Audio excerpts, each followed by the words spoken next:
Assalamualaikum warahmatullahi wabarakatuh. Baik, sebelum memulai kegiatan pembelajaran kita hari ini, alangkah baiknya kita berdoa terlebih dahulu.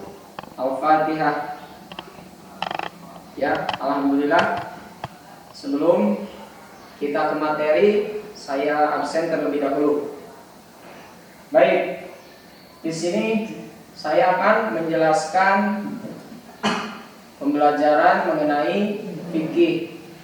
Materinya mengenai ibadah haji. Pengertian ibadah haji menurut bahasa yaitu menuju, sedangkan menurut syar'i berarti menyengaja menuju ke Baitullah untuk melaksanakan ibadah haji. Hukum haji adalah fardhu ain, wajib bagi setiap muslim yang mampu.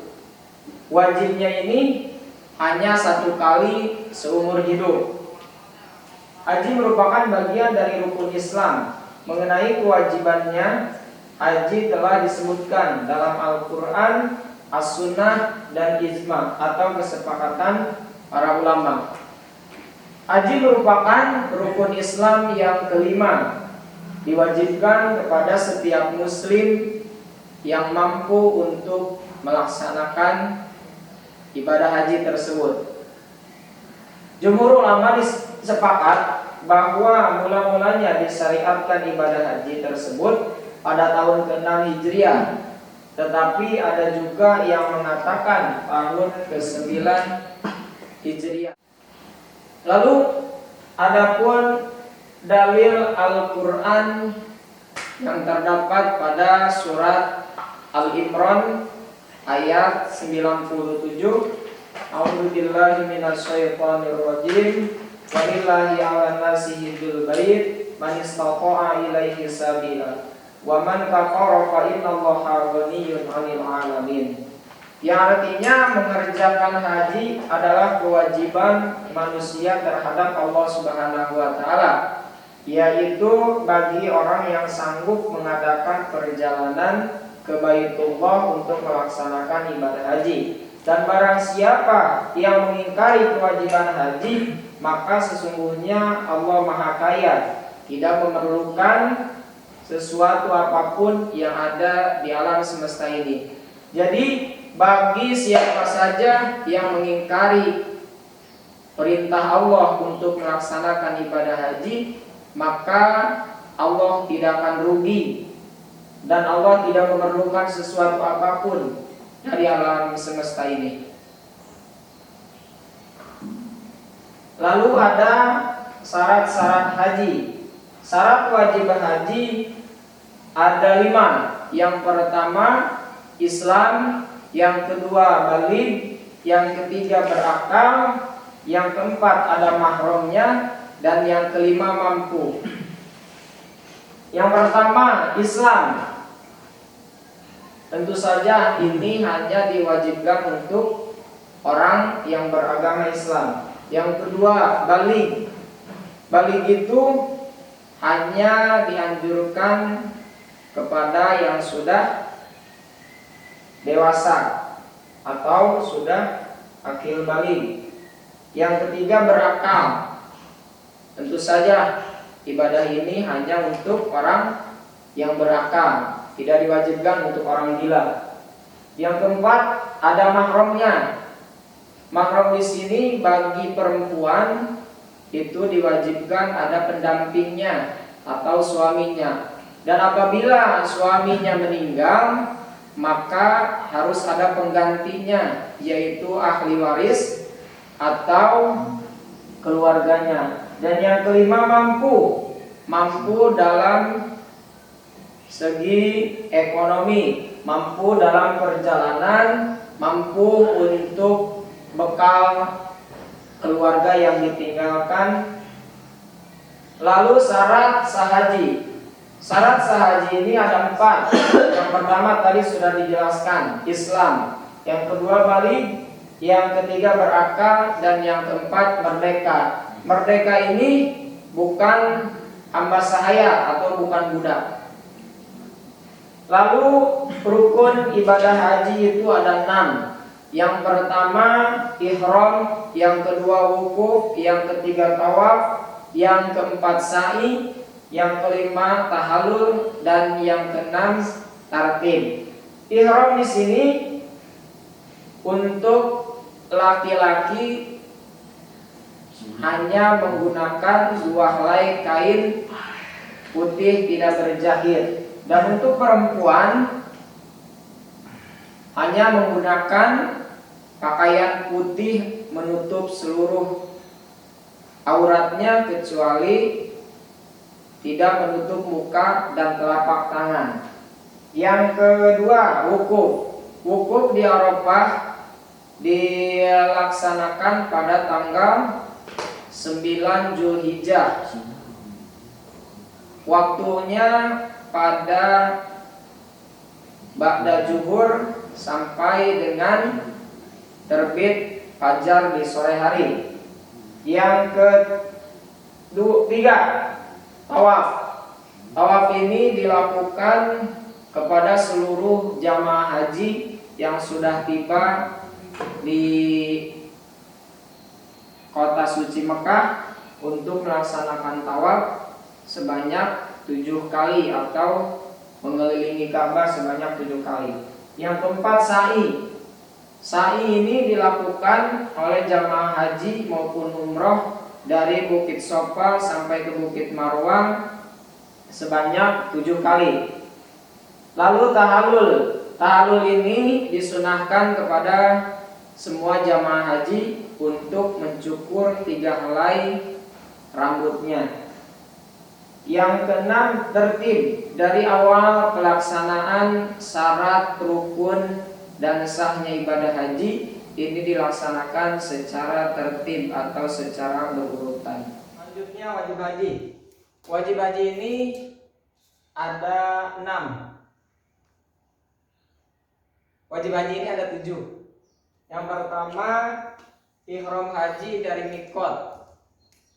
Mikot ini untuk melaksanakan ihram haji atau untuk mengambil niat di mikot yang telah ditentukan.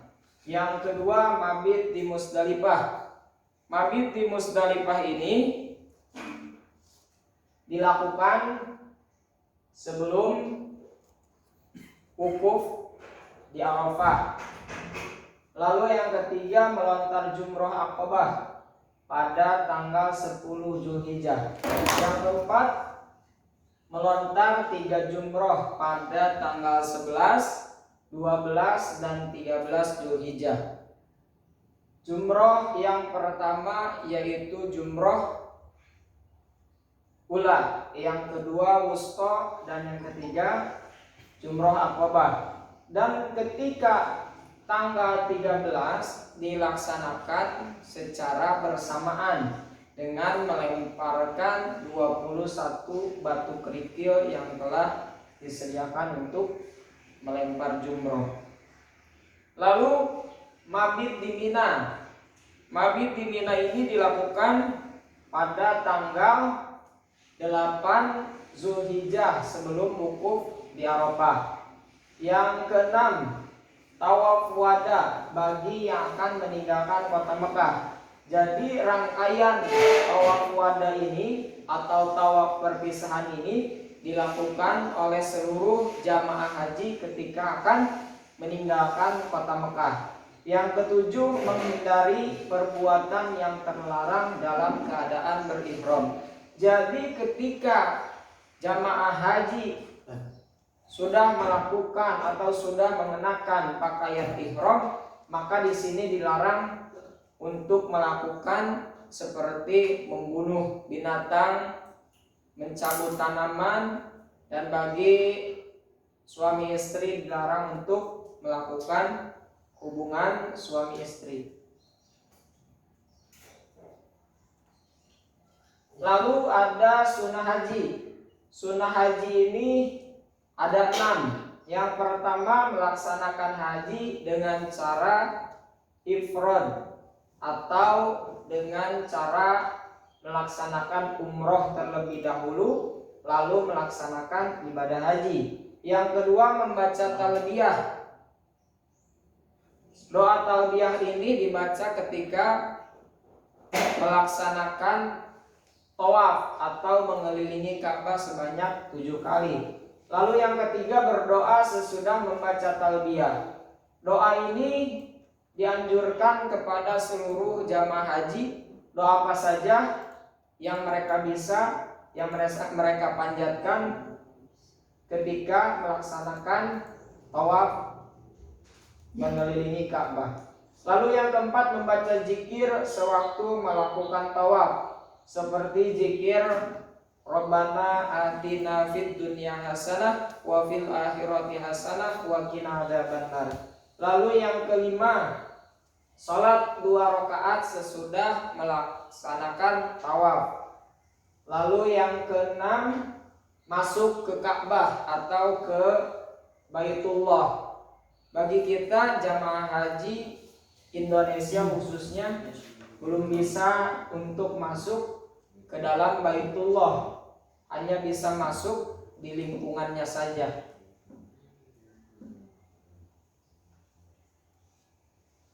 Adapun macam-macam haji, yang pertama itu haji ifrad. Haji ifrad ini dilakukan yang pertama yaitu melakukan umroh dulu, baru melakukan ifrad ini melakukan ibadah haji terlebih dahulu, lalu kemudian melaksanakan ibadah umroh. Lalu yang kedua haji tamatu. Haji tamatu yaitu mendahulukan umroh daripada ibadah haji. Jadi haji tamatu ini melakukan umroh dulu, lalu melakukan niat ibadah haji. Yang ketiga haji kiron. Haji kiron ini dilakukan secara bersamaan. Haji dan umroh ini dibarengi dan secara bersamaan. Lalu mikot haji. Mikot haji ini terbagi menjadi 2. Yang pertama mikot zamani. Mikot zamani ini batas waktu melakukan ibadah haji yang telah ditetapkan oleh syariat dari mulai tanggal 1 Syawal sampai terbitnya fajar pada tanggal 10 Zulhijjah atau pada bulan haji. Lalu mikot makani. Mikot makani adalah tempat di mana dimulainya ritual ibadah haji dan umroh yang telah ditetapkan dalam syariat. Alhamdulillah, materi tentang ibadah haji sudah selesai. Apakah ada yang ingin ditanyakan? Baik, sebelum saya tutup, kesimpulan dari ibadah haji diwajibkan untuk semua umat Islam yang mampu melaksanakannya, yang mampu memenuhi panggilan Allah Subhanahu wa taala menuju ke Baitullah, mampu dalam segi ekonomi, mampu dalam perjalanan untuk melaksanakan ibadah haji, dan mampu bekal untuk keluarga yang ditinggalkan dalam melaksanakan ibadah haji. Nah, mudah-mudahan kita semua dapat mengambil hikmah dari pembelajaran tentang pengertian ibadah haji. Mudah-mudahan kita nanti diberikan rezeki lebih dan bisa memenuhi panggilan Allah Subhanahu wa taala untuk menunaikan rukun Islam yang kelima, yaitu melaksanakan ibadah haji ke Baitullah. kita tutup pembelajaran hari ini dengan membaca hamdalah dan membaca kafaratul majlis. Mungkin cukup ini yang bisa saya sampaikan, kurang lebihnya mohon maaf. Billahi taufiq wal hidayah wal hisabah wal hidayah wal afu minkum. Wassalamualaikum warahmatullahi wabarakatuh.